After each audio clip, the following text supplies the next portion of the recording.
Welcome to my channel housewife Sandhya. নমস্কার বন্ধুরা, আশা করি আপনারা সবাই ভালো আছেন। আজকে আমি আপনাদের সামনে নিয়ে এসেছি চিংড়ি পালং রেসিপি।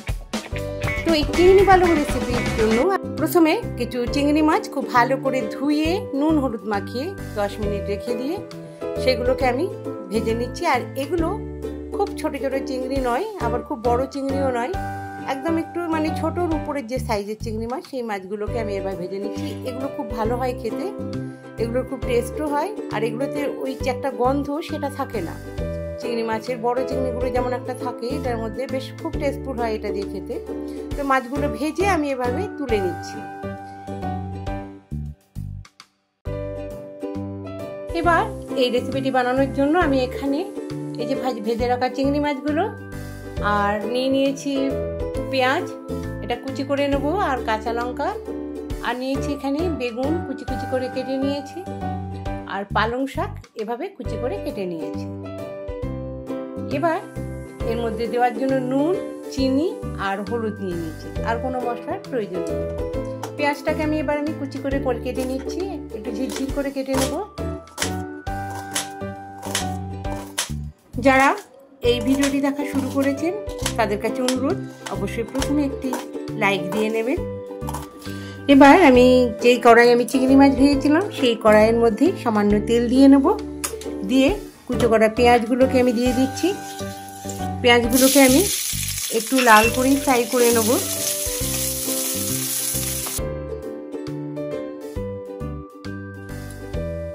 পেঁয়াজগুলো লাল ভাজা হয়ে গেছে প্রায়।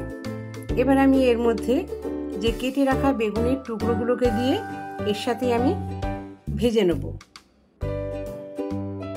বেগুনের টুকরোগুলো দেওয়ার পর আমি এর সঙ্গে একটুখানি প্রথমে নেড়ে নেব। তার মধ্যে আমি যাতে বেগুনের টুকরোগুলো আরও তাড়াতাড়ি নরম হয়ে যায়, মজে আসে, ওর জন্য আমি এর মধ্যে নুন আর হলুদ আর সামান্য চিনিও দিয়ে নেব, যাতে বেগুনগুলো একটা কালার চলে আসে ভাজা করতে করতে, আর একটু লাল লালও হয়ে যাবে চিনিটা দেওয়ার ফলে। তো আমি এটা পরে দিতাম, এটা বেগুন ভাজার সঙ্গে এটাকে আমি দিয়ে নিলাম।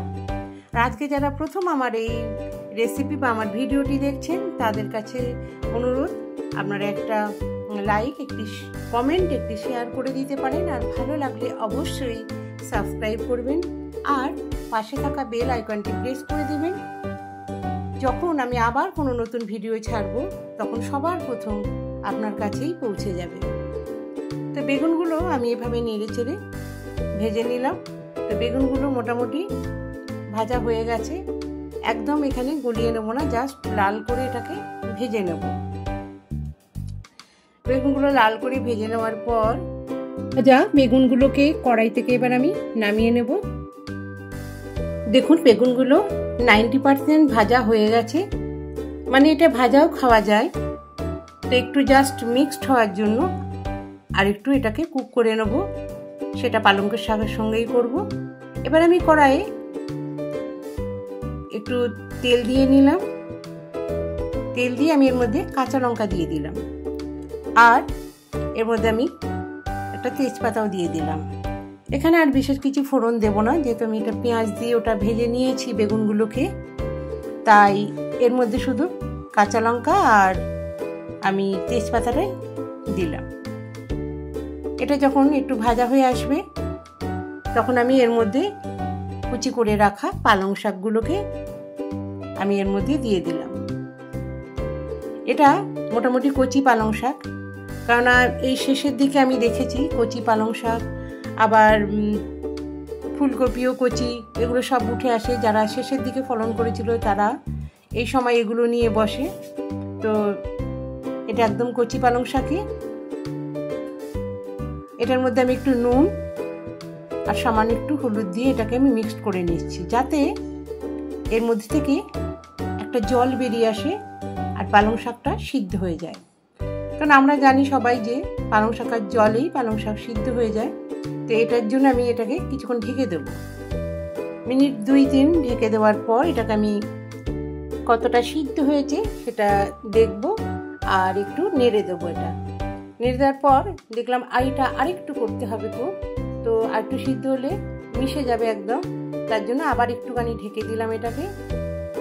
মিনিট 2 ঢেকে দিচ্ছি আর এটা মিডিয়াম টু লো ফ্লেমে রাখছি। এবার দেখুন এটা কুক হয়ে গেছে, এটা কালারও একটু পাল্টে এসছে। এবার আমি এর মধ্যে ভেজে রাখা চিংড়ি মাছগুলোকে দিয়ে দেব। চিংড়ি মাছগুলোকে দেওয়ার পর এটার সঙ্গে আমি মিক্স করে নিচ্ছি পালং শাক আর চিংড়ি মাছ ভালো করে মিক্স করে এটাকে আমি কিছুক্ষণ সিদ্ধ হওয়ার জন্য দেব, কারণ পালং শাকের জলের সঙ্গেই চিংড়ি মাছগুলো ভালো করে সিদ্ধ হয়ে যাবে। এর জন্য আমি একটু ঢেকে দিচ্ছি। 2 মিনিটের মতন এটাকে আমি ঢেকে দেবো। তারপর আমি এটাকে তুলে এবার দেখে নেব এগুলো মোটামুটি কুক হয়ে গেছে। এবার আমি এর মধ্যে ভেজে রাখা বেগুনের টুকরোগুলোকে আর পেঁয়াজ ভাজাগুলোকেও একসঙ্গে যে ভাজা হয়েছিল সেগুলোকে আমি এর মধ্যে দিয়ে দিলাম। দিয়ে এটাকে আমি এর সঙ্গে একটু মিক্সড করে দিচ্ছি। এবার আমি যতক্ষণ ধরে এটাকে নাড়বো তার উপরে এটাকে বেশ খাওয়ার টেস্ট আসবে।